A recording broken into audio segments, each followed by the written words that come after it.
Misty Flowers is the executive director of NICWIC.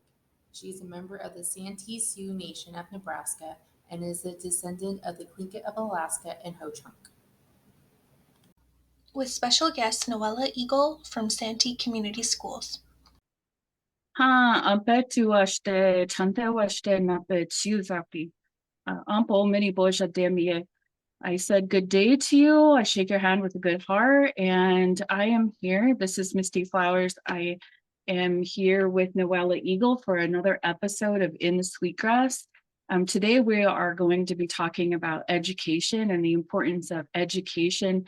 And we are very, very fortunate to have Miss Noella Eagle with us here today. And so we are going to be talking with her about education. And but first, before we get into all of that, I'm going to ask her to introduce herself. Hello, my relatives. Dakota Chaje Chante Izidewi Imakyapi. My Dakota name is Smudging Cedar Sage Woman. Apetu Mija de Nape Chante Washte Chiuzapi. And today, too, I shake your hands with a good heart. And thank you for having me. Pidama. So what can you tell us about what your position is there at the school and also tribal affiliation? So right now I'm currently the vice principal of the high school at Santee Community Schools. I'm also going to be going into a different position in the new year, and that's the principal role. And I am Dakota from Chandupa Wakpa Dakota Nation up in Manitoba, Canada. That's in southwest part of the province. And there's 5 Dakota communities in our province of Manitoba. So in terms of ties to our American relatives, Dakota communities, we have many relatives down in the States. As many of you are aware, that's where our Canadian relatives originated from, was our United States tribes. But also just to say that when we talk about the medicine line, we also know that through just historical bookmarks on how our people got into Canada, our ancestors existed in those lands prior to even that medicine line going up. And that's through the traders and explorers excerpts of their interaction with the Dakota people, as far as the 1600s, where our people were already roaming into the vast landscape of our continent of North America. So I mean, we've been a big part of that exploration of this country. So I just wanted to state that. So for myself, I've been in education. This is my 38th year coming. I should say this year was my 38th year of Indigenous education, but I was at different capacities in terms of how I got to be an educator. I was actually a classroom education assistant at the beginning of my career. And through my classroom teacher, my mentor, she really encouraged me to go into education, and which I did, and I really enjoyed it. And I've always said to kids, when you have a passion for something, you're always going to love going to your job. And I hope that many of our students find that. Myself, I've really enjoyed what I do. So I've been a classroom teacher. I've been a Dakota language instructor. I've been a principal. I've been an education director in various provinces in Canada, mainly the prairie provinces. So I again have seen a lot of changes in my 38 years. And I just wanted to also state I served as a political entity. On a political entity, I was the chief of my community. And that was an eye-opener in terms of, again, what it is that our communities need to get out of what we see as the detriments of our people in poverty and our social economic status, as well as just the levels of education that we have. And if we really want to build upon a future of a community, we have to ask ourselves the questions about human resources that we have within our communities. And we know that when we talk about the business end of communities, you have to have people in there that understand those systems and how to operate them.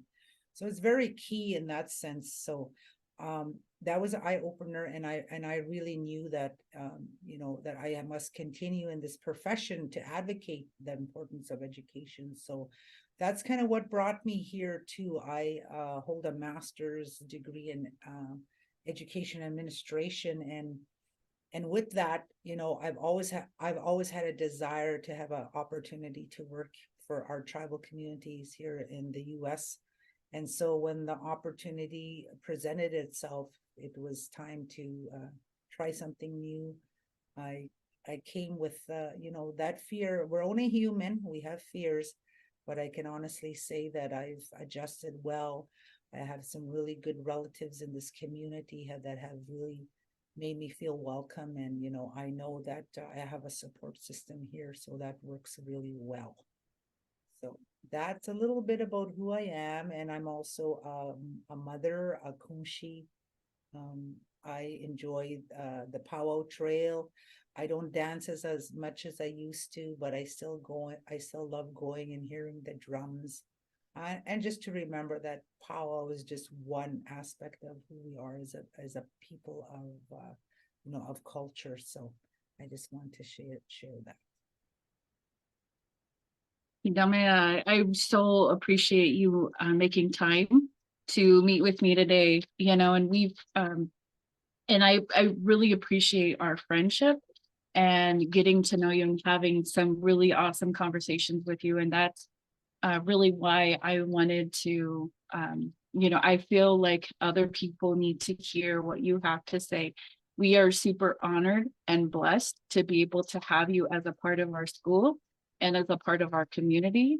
And you have so much knowledge to share, from the, as your education background that you talked about, but also from the cultural side of things as well.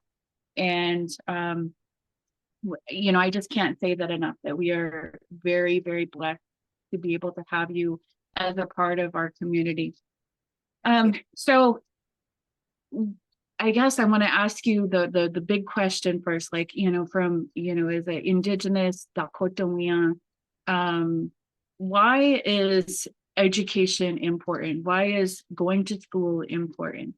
And as I was talking about earlier, we were talking about how sometimes, from the child welfare side of things, that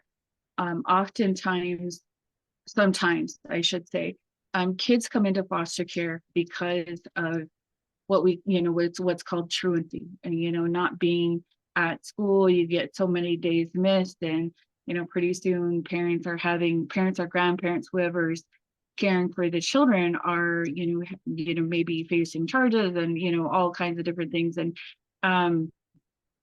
but I guess first let me give you a chance to answer that question of why is education important. Well, I'm gonna back up, because I really do have to start from the beginning of what we consider as Dakota people, and as any tribal affiliation. When we talk about education in our own worldview as Indigenous people, we understand that there is a history of our own narrative of what traditional education was from an Indigenous perspective, right? And we know that was modeled through our kinship system. And we also know that this kinship system really relied heavily on those people passing on the skill sets, the knowledge of what they were gifted with, and how they were big contributors to the community at large. So for example, when we talk about how a child, they say, this is recorded documents, knowledge that, um, our children were brought up with an extension of family, and even how they, when they moved, we were nomadic tribes where we moved with the buffaloes, and when we moved and they set up camp, they would say, a tioshpaye, extended family, would be anywhere from 8 to 10 teepees, and that that family unit looked after, that family and the children.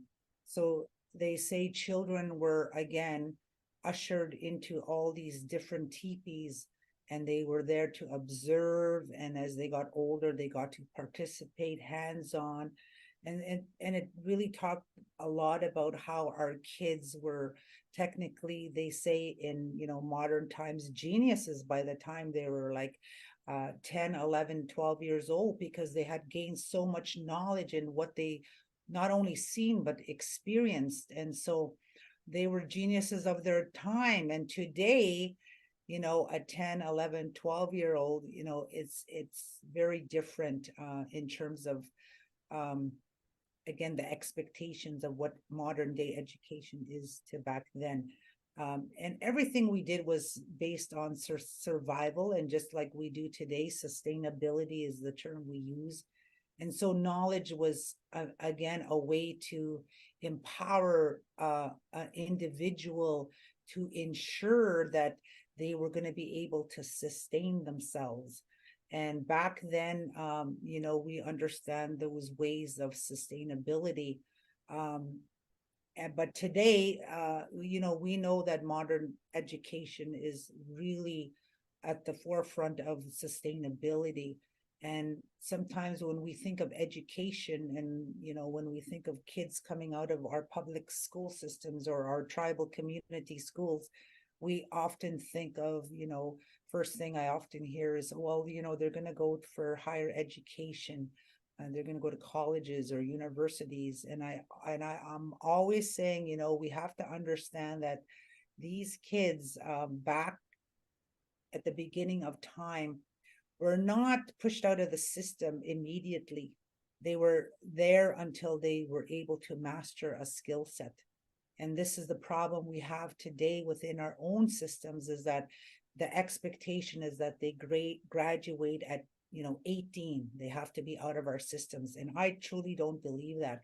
I believe that as long as they have the mastery skills to become self-sustainable, then yes, then graduate them, but make sure that they're proficient, and that our school systems understand, in terms of a grading system, what that is, because it has to meet the state standards if we really expect our, our Indian students to be successful at the college levels, or, if they're going into the trade system. Those are things that are going to be really key about their success, because far too often over my time in this education system, I've seen many of our kids graduate and only to come home because they could not adapt to the system that was, that they were put into. So those were things that, I think that there has to be a lot of conversation amongst even our own people, because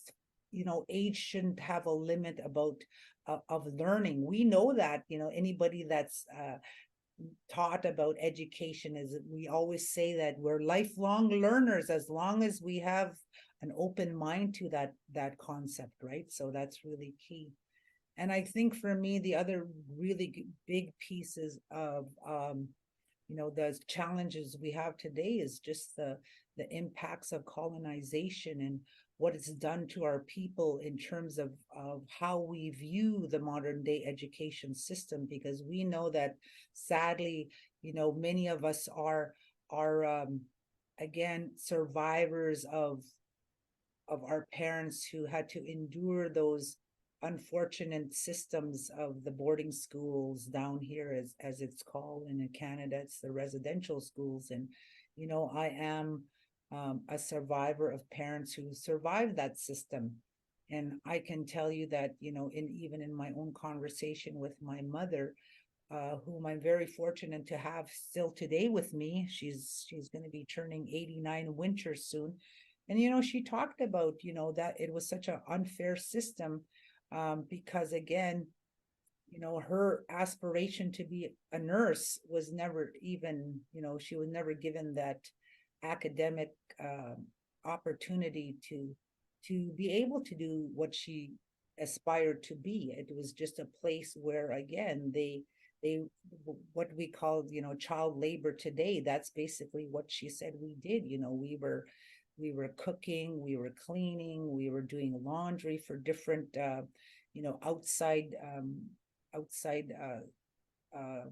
organizations, that this is the work we did day in and day out, never to sit in a classroom and really learn about the academic pieces that they would have needed to, again, aspire to these careers. So that's the realization. And a lot of them experience such trauma, and the not only the mental abuse, the physical abuse, the emotional abuse, that education was just a turn off. And so as they continued to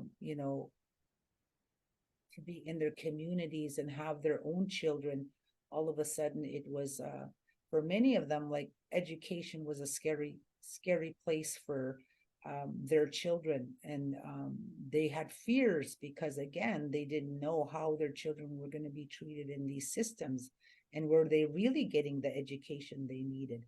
So there was a lot of things. And then, of course, many of our generations grew up with being first language speakers. I am myself am a first language speaker. And so even that became a barrier to, again, picking up, the public education system right away. But over time, I adapted. But at the same time, that's that part, is that, modern day education government really pushed for the fact that, we have to put aside the culture of the people, the language, even their own understanding of who they are as a people, their identity, to be able to fit into this system that they were imposing on us. And with that, this is where we had culture loss. All of a sudden we had people, really struggling with, what is my purpose? Who am I? And those are things that have been still carried on, generation after generation, not understanding the importance of self-identity as an Indigenous person, because we know that, our history really does embark on the importance of self-identity. It really empowers us of, who we are as a people. And just the fact that when you start to think about the iceberg effect, we're taught that, we see a few things on top, but if you look at the bottom, there's so much more. So I quite often hear, one of my young relatives here, through a huga ceremony, making of a relative, became a nephew of mine. And, he says, we're beyond, feathers and the drums. Those are things that, again, were stereotyped. And so it created a lot of hardships, I think, for our people in regards to understanding why it's important today. And so those are really, messages that have to be turned into a story, a narrative, our narrative, in terms of, again, the successes that we can have within our communities when we send out our young people to further educate themselves. And Misty, like you said, it's not about me. It's about how can I help my people. And that's across the board for many of our, our neighboring tribes. It's always been about how do we set up the future generations for success. And we know that this modern day education is very key to that. But it's going to take time as well, because, we still have those challenges, like you said, attendance. So why are we still having problems with attendance, right? And so those are really good conversation pieces you have to have. And number one, you know, I quite often think is that, first of all, you know, when we talk about culturally responsive education, we're really looking at really understanding the realities. And the realities is, in our communities, we still have high rates of poverty. We still have high rates of social ills going on in our communities. We have, again, language and cultural loss. And those are big impacts to, again, the importance of the message of education. And so I always say, do you honestly think that if I said, you know, how important reading is in your home, that these parents are just going to go out and, you know, I'm going to buy books for my kids? No, if you live in poverty, it's about, how do I put food on the table, right? So, and I think that's why, you know, when we talk about those realities, we have to ensure that we're creating programs within our own tribal community education systems to ensure that those things are addressed. So I just kind of wanted to share that. So I hope that makes sense to you know, our viewers, and how important parental support is going to be to ensuring that these messages are you know, heard as well as supported, so that we don't, you know, continue to struggle in terms of our own opportunities to better ourselves in our communities.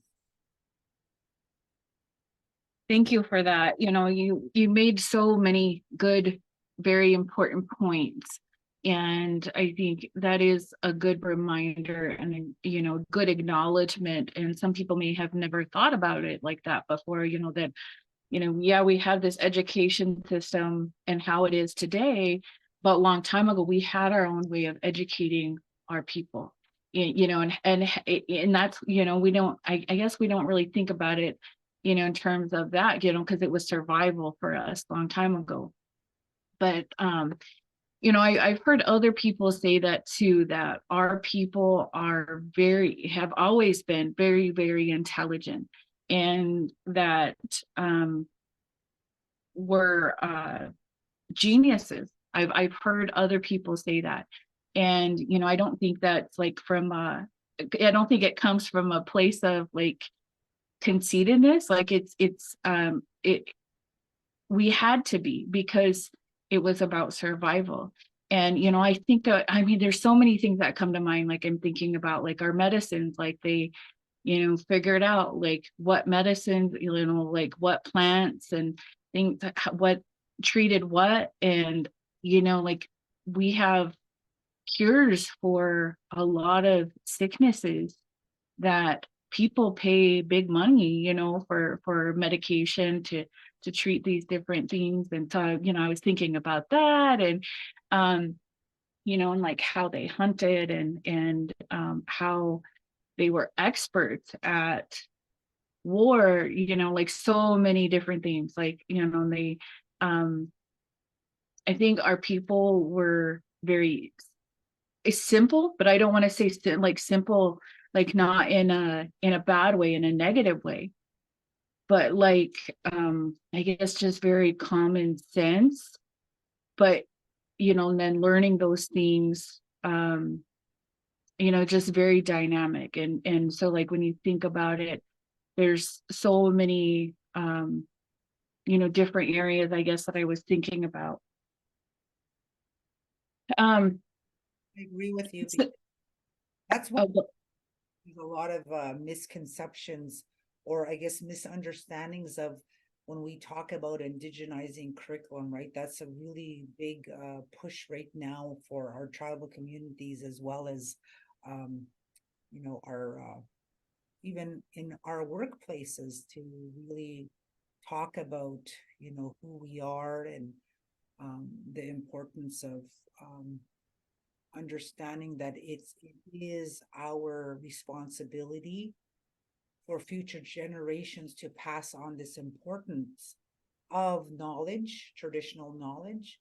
And like, you know, for our community school, you know, we're wrapping up our intro to Native American culinary skills class, right? And it, you know, our instructor is talking about food sovereignty, right? And just that big push back to, again, understanding how important it is to grow your own food and making sure that you know, even preparing for it, and the fact that, you know, bison still, in terms of, like you said, um, is better for our bodies, rather than, you know, beef. And you know, we've had a young gentleman bring some deer meat in, and they've been, you know, they've been drying it, and we got to experience, the kids got to experience in that and to say, hey, we're still here, we're still relevant, and these are things that are very important, because these things may, you know, we want them to continue and not go away.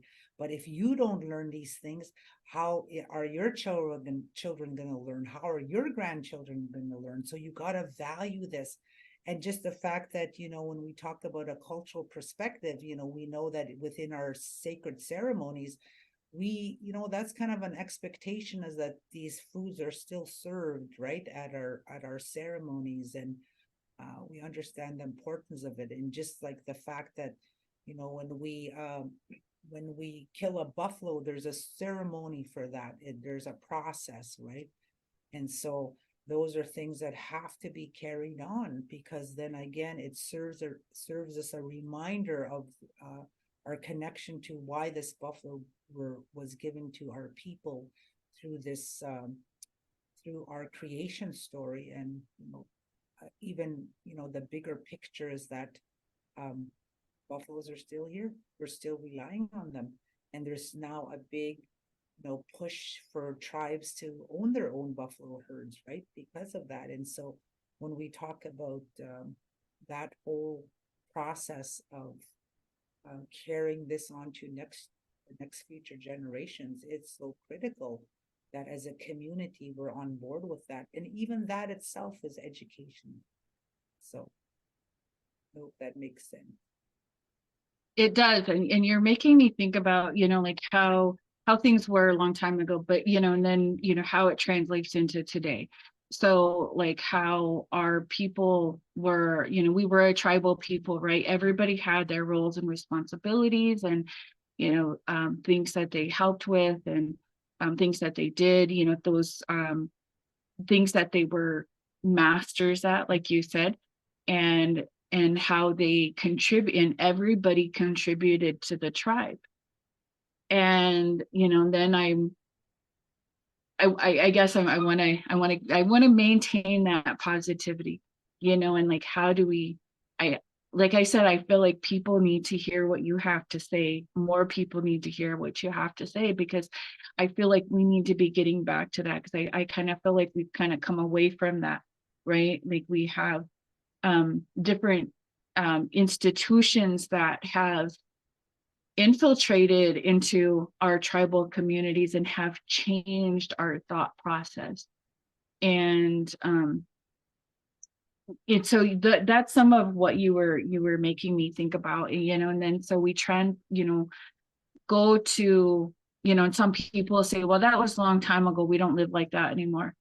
But no, you know, we don't.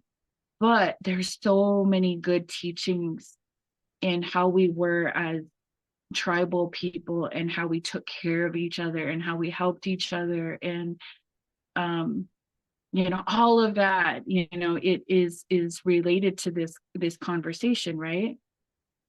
Oh, definitely, for sure. And that's one of the things when we talk about our value systems, right? And I mean, yeah, there definitely is universal values, but I mean, in terms of our own core cultural values, those are really big pieces. And that's the message that we give, is like, really, when we talk about you know, just some of our words like wa'okia is to help, right? That's a really big thing that we stress. That's also to be a good relative. And what does that mean? Is to have that understanding of the importance of compassion, importance of helping out each other. And definitely when we talk about those things, there's deep dives into what those mean and how they still matter today. And, as much as I quite often hear, it's just like, okay, Noella, here you are, you're pushing indigenizing curriculum, you're pushing the importance of, you know, indigenous perspectives or a worldview.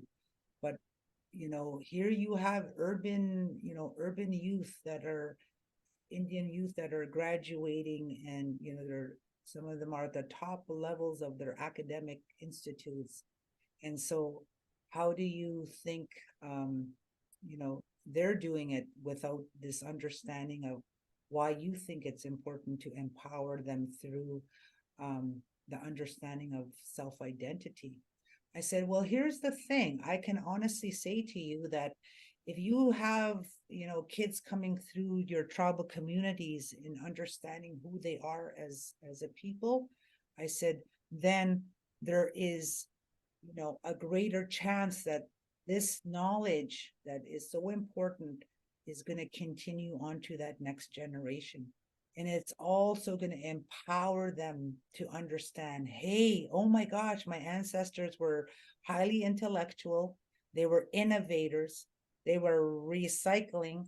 There was many things that they gained from this knowledge that again can empower them to say, okay, if I know that, I know I'm capable. But to understand that, I'm still relevant in this time, in this timeline of life, just like my ancestors, right? So when we talk about the past, and that's quite often the stereotype, right? Oh, your people are in the past. Well, what do you call me today? I'm here. I'm still relevant, and Mhm. the thing about the urban piece of it is that unfortunately the urban, those urban Indians that are raised in that culture, because they don't have that self-identity struggle. And I've seen it over and over again. You have young people that are like, oh my gosh, I don't know my language, I don't know my history, I don't even know my kinships. And they're searching. And when I say, when a child or a young person has to search for their identity, then really what have we done? Have we upheld what we needed to do as our responsibility to pass on this very important knowledge? And so, yeah, so that's the thing, is that we don't want young people to search for their self-identity. We want them to come out of our education systems really empowered and to know, fully understand who they are, right? To understand and not search for it. So I think that is a really, really important piece of also this education system that we have. And that's why we were pushing for our educators, even the non-educators, to understand why we want to indigenize curriculum, right? So that these kids know, they could come into our systems and know, because again, relevancy, realities of what our kids live every day, to say, oh my gosh, my ancestors did this, and I'm part of that, and we're part of this, in the modern day education. It's so cool that my ancestors were doing this before, even before this curriculum was invented. It's just like I think it's a really good way to show kids um, their history and the people they come from. So I think it's very important to indigenize curriculum. I really appreciate your views on all of that. And I guess I'm also thinking that, the importance of self-identity and that cultural identity. It's not just, I don't think it's just people that live in the urban areas. I think it's everywhere, honestly. Like, there's, we can talk about the damage that has been done, at with the boarding schools, the residential schools, the well, and even like um, the Indian adoption project in the 60 scoop. You were sitting so still. I thought my computer froze. I had to stop for a second. Um, but you know, there's a lot of things that have impacted our that identity, and you know, so many things that have been lost, you know, in terms of our tribal cultures. But anyway, I also want to talk about, you know, one time I had attended a talk at our university when I was in school, and it was one of, I think he was the first native to graduate from the University of Nebraska in Lincoln. And he did a talk, and what there was something, he said something that really stuck with me like through the rest of my life. And he talked about the success of a tribe, and how, you know, there are three things that determine the success of a tribal nation. One is our culture, you know, that how we hang on to our and practice our cultural practices, all of the, you know, our traditions, the language, all of those things. Very, very important.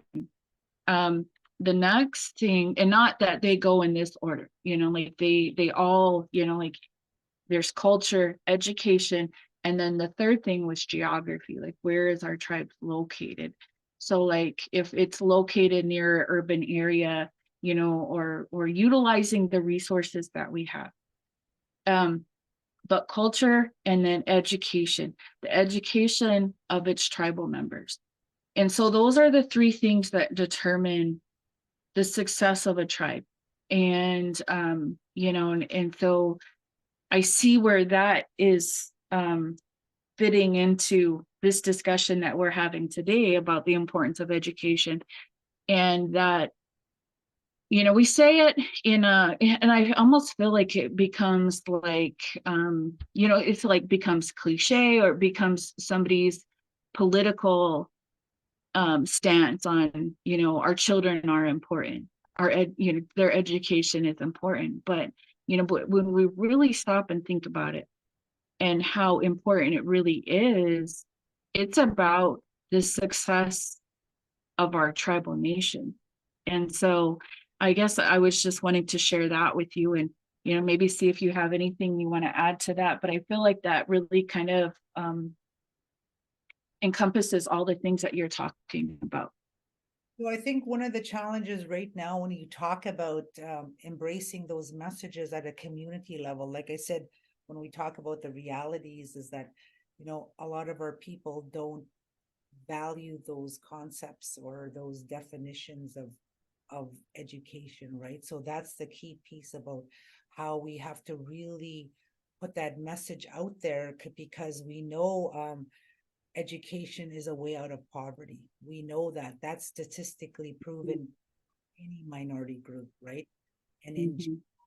so those are really key pieces about having healthy relationships with parents, guardians, and we know that a lot of our children, again, are in a situation where parents aren't raising their children, right? It's either grandparents, extended family, or sadly, you know, they're in the system where they're in foster homes. And so here's the one thing, like I've always been very adamant about, is that concept, and you know, we always hear it said over and over again: parents, you are your child's first teacher.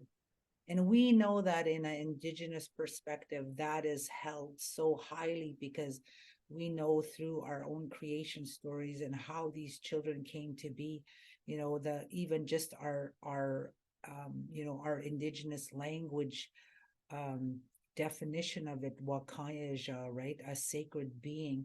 And to even understand that, and how we have to uphold these children, and how do we get them through, you know, life, and how do we ensure that we are teaching them the skill sets that they are going to be, again, successful in life. And when we talk about success, that means, again, bringing back that understanding of, to me, it's about having kids that understand who they are culturally, have the language, also again understanding that it's whatever they do in life, they got to give back to the community. Maybe they may not move back to the community at first, but at some point, whatever they're doing in life, take what you know and somehow get it back to your community, so your community can actually use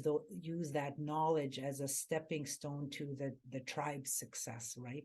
And so those are things that I when I say that success, it's going to look a little different, because to me, I'm coming from a cultural perspective, because I want to ensure that our cultural values are still really upheld and passed on to the future generations. So yeah, I totally agree with what you say. I really appreciate that. And and so I was thinking again about how, it is a different our perspective, our cultural perspective. It's never about how, education, like you said, it can help us get out of poverty. Um, but that perspective of like, well, education, it's gonna help advance myself, and advance, what can I do to help myself, to what can I get for myself, that we come from that different cultural perspective of, it's not about what you can get for yourself, it's about what you can do to help your people.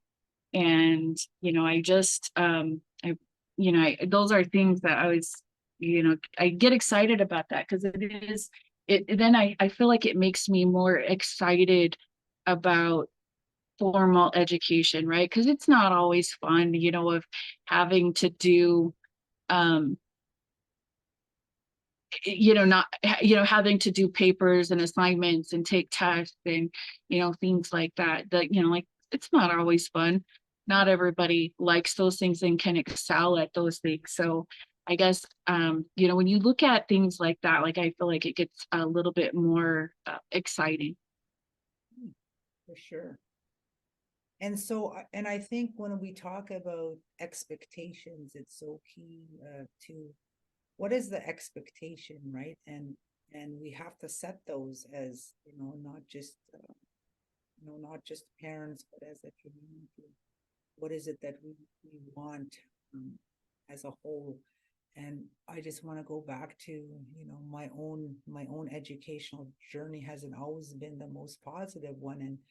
And I'm so grateful for my dad, my ate, my late ate, who always talked about, again, purpose, that you have to have an understanding of that you have a purpose. Wakantanka sent you, the spirit, the creator sent you with these gifts, and now it's up to you to find this purpose, and also to work really hard to ensure that you gain these gifts and you gift them back to the people. And being in high school, and a lot of times, depending on the education system itself, we talk about racism. For myself, I went to a predominantly white school, and just the fact when you have educators telling you, I had one teacher say to me, Eagle, you're just going to amount to nothing. You're just going to live on welfare and have a bunch of kids. And, in this day and time, that's just totally unacceptable for a teacher to speak to a student like that, because teachers are here to inspire our young people. And it starts with us as educators too, to set those expectations of what we see when we talk about good academics, good attendance. But a big part of it has to come through meaningful conversations. And so, my dad always told me, me experiencing that, I had to take ownership too, because like you said, we all have roles and responsibilities within our systems. I always say that to my high school students, I'm here because, I'm here to help mentor you. I'm here to guide you. But the bottom line is, you have a job and responsibility just like me, and you have to be held accountable. We have to all be held accountable. And so, but for my own high school experience, it was just very traumatic that I ended up basically being a high school dropout. And so for myself, I did not graduate high school, but I was fortunate that, the university that had the teacher program, the way to get in was you had to write a English proficiency test. And I was very lucky that, one of my big pushes from my parents, because again, their own experiences and understanding the importance of education and working. My dad really enjoyed reading his Sunday newspaper, and he'd be sitting there reading his paper. And I was kind of like a chatterbox when I was young. So he'd say, "Oh, here, my girl, read that to me." And I'd be reading away. And so I really grew up, in that understanding how reading was very important. And so, yeah, so through that, I think I was able to, pass that, and just, words of encouragement about my dad, but always saying, you got to have purpose. And, so when I dropped out and I had to come home, I was kind of devastated because I was actually living in one of the smaller cities, and I came home and I sat a good probably 2 weeks, and my dad came and said, "You know what? It's time for you to find a job," because he said welfare is not an option. Our people were hard workers. There's no reason, you have no disabilities, physical disabilities. And I know in terms of your ability to use your brain, it's there. So, it's time to get off, your, what did he say? Your pity party, and time to, find a future in this life, but it starts with you. And so I'm very, very grateful for him for, saying that to me, because now he set expectation, and I followed through, and I'm very grateful because, once you are employable, life is easier. But also, again, for myself, I don't forget my people in terms of those that are in need. But again, we also have to understand not to enable our people, right?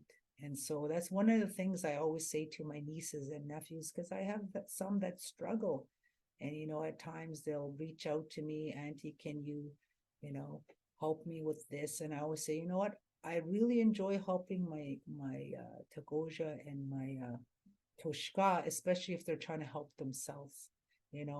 Just this past last year, I had, a niece that went into the education field too. She took a teacher education program. She's starting to, and she talked about some of her financial struggles, and she had to take a couple of courses. And she said, "Auntie, can you pay my tuition?" I said, "I will help you if you're going to help yourself." So that's like not enabling, right? That's supporting them. So Yeah. Well, Noella, it has been so nice to talk with you. Always good to talk with you and to visit with you, and to hear your perspectives on education, the importance of education, and from that cultural perspective, so very, very important. And I know that you have to get going, so I just wanted to thank you again for visiting with us and doing this, and for all the work that you do and showing up every day and being that kunshin haskaska and encouraging our students. Thank you for take care. Thank you. Take care. Thank you everyone for watching. If you have any questions or would like to know more about NICWIC, please visit our website at www.nicwic.org.